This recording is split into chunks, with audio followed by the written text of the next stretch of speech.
দশম শ্রেণীর রাকিব বানালো অবিশ্বাস্য এক রোবট যা হাত মেলানো ও সালামের জবাব দিতে পারে অনায়াসে। দশম শ্রেণীর শিক্ষার্থী রাকিবের এই উদ্ভাবন সত্যি অনুপ্রেরণামূলক। একজন কিশোর যখন রোবোটিক্সের মতো জটিল বিষয় নিয়ে কাজ করে এবং দেশের সমস্যা সমাধানে চিন্তা করে, তখন তা আমাদের উজ্জ্বল ভবিষ্যতেরই ইঙ্গিত দেয়। বিস্তারিত থাকছে ডেস্ক রিপোর্টে।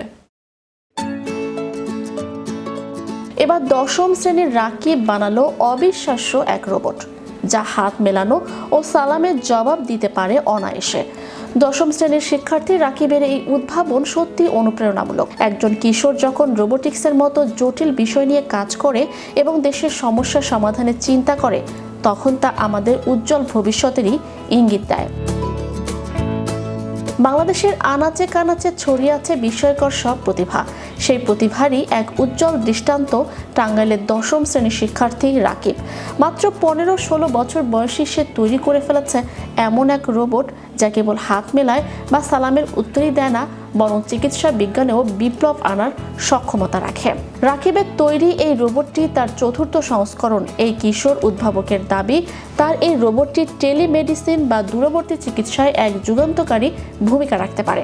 রোবটটির বিশেষ বৈশিষ্ট্যগুলো হলো বিদেশে বসে অপারেশন।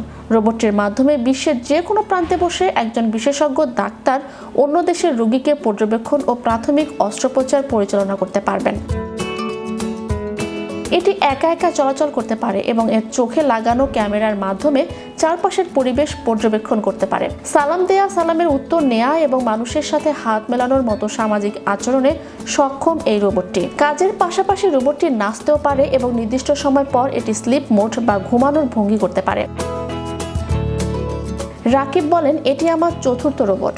আমি চাই এটি এমনভাবে তৈরি করতে যেন গ্রামের মানুষ সহজেই উন্নত চিকিৎসা সেবা পায়। রাকিবের এই অবিশ্বাস্য রোবট আমাদের মনে করিয়ে দেয় যে ইচ্ছা শক্তি থাকলে সাধারণ উপকরণ দিয়েও অসাধারণ কিছু তৈরি করা সম্ভব। সরকারি বা বেসরকারি পর্যায় থেকে সহায়তা পেলে রাকিবের মতো কিশোররা একদিন আন্তর্জাতিক রোবোটিক্স প্রতিযোগিতায় বাংলাদেশের লাল সবুজ পতাকা আরও উঁচুতে তুলে ধরবে।